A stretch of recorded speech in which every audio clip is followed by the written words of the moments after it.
आज अलग अलग हिस्सों में, अलग अलग राज्यों में हम आपको लिए चलते हैं। लखनऊ से हमारे साथ संतोष शर्मा जुड़ रहे हैं इस समय, और वहां पर योगी आदित्यनाथ भी घाट पर जाने वाले हैं। बताइए संतोष, इस समय वहां की तस्वीरें भी दिखाइए, वहां के रंग दिखाइए, और योगी जी कब आ रहे हैं वहां पर वो भी बताइए। देखिए, मुख्यमंत्री योगी आदित्यनाथ अभी से थोड़ी देर बाद आ जाएंगे, लेकिन जो लखनऊ की छटा है वो मैं आपको दिखा दूं कि छठी मैया के पूजा अर्चन के लिए किस तरीके से गोमती किनारे लोग इकट्ठा हैं।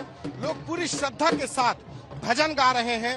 अपने जो लोग हैं वो छठी मैया के भजनों में लीन हैं, गीत गा रहे हैं, उनकी आराधना कर रहे हैं, अपने बच्चों के साथ आए हैं, उनकी लंबी कामना के लिए गा रहे हैं।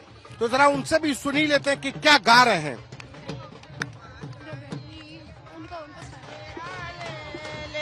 मोरा घाटे दुबिया उपजी गईले, मकरी बसेड़ा ले हाथ जोड़ी बोले ला कवन राम। नाम लो। सुनिए छठिया माता रौरा घाटे दुबिया उड़ासी देबो, गोबरेली पाई देबो रौरा घाटे चन। भगवान सूर्य की पूजा अर्चना आज होगी सूर्यास्त, लेकिन आज के सूर्यास्त के समय पर जो अर्घ दिया जाएगा उसमें भगवान सूर्य के साथ साथ उनकी पत्नी प्रत्यूषा, मां प्रत्यूषा की भी अर्घ दिया जाएगा। और कल जब सूर्योदय होगा, भगवान भास्कर का उदय होगा, तो उस समय सूर्य अर्घ के साथ इस महाछठ के महाव्रत का पारायण होगा। महिलाएं अपने बच्चों के लिए, अपने घर के पुरुषों के लिए, पूरे परिवार की स्वास्थ्य कामना के लिए, लंबी उम्र के लिए ये व्रत रखती हैं। और अमूमन जो गांव में या शहरों में नदी हो, वहां के किनारे खड़े होकर के ये अर्घ दिया जाता है। गोमती के किनारे की छटा आपको दिखा रहे हैं किस तरीके से उत्तर प्रदेश की राजधानी लखनऊ नवाबों का शहर कहा जाता है, लेकिन आज छठी मैया के व्रत से व्रती के भक्तिमय में पूरा माहौल है। गोमती के किनारे लोग इकट्ठा हैं।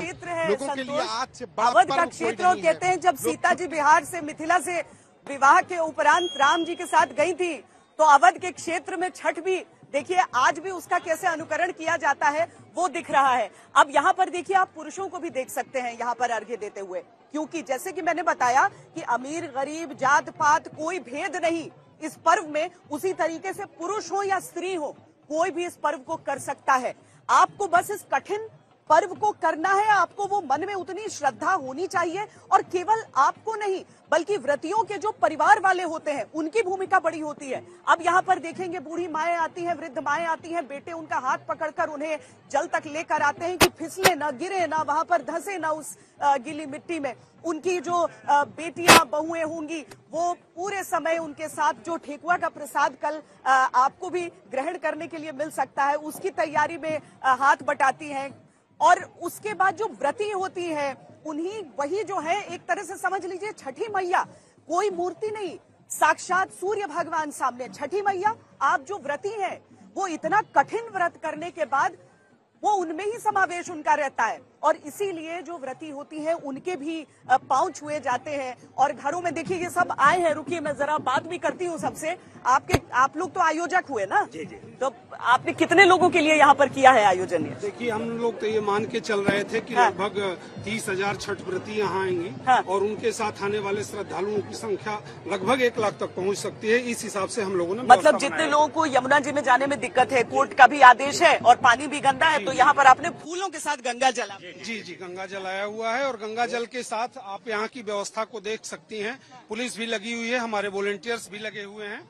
मैं प्रवासी महासंघ का महासचिव हूं अवधेश कुमार राय, और आप लोगों की व्यवस्था के लिए हम लोग खुद ही लगे हुए हैं। तो मैं समझता हूं कि जो भी यहाँ व्यवस्था बन पाई है हम लोगों से, उत्तम व्यवस्था किया हम लोगों ने। तो देखिए यहाँ पर आप, जैसे मैं कह रही थी कि कुछ सूप लेके खड़े, कुछ नारियल, कुछ अगरबत्ती लेकर खड़ी हैं। कुछ देर में हो सकता है ऐसा कि उनके हाथ में सूप भी दिया जाए, नहीं तो ठाड़ी, यानी कि वो हाथ में लेकर खड़ी है। उनका संकल्प उतना जितना जिससे हो पाता है। आपके परिवार वालों ने किया हुआ है छठ, जो आप लोग सब आए हैं यहाँ? मैंने कर रखा है। आपने कर रखा है, तो आप नहीं जा रहे हैं अभी? अभी जाएंगे, अभी थोड़ी देर में सूर्यास्त के समय पे। देखिए, पुरुष महिला सब करते हैं इसको। मन में श्रद्धा और संकल्प होना चाहिए कि ये कठिन व्रत हम कर सकते हैं। और कठिन अगर मैं कहती हूँ तो क्यों है कठिन?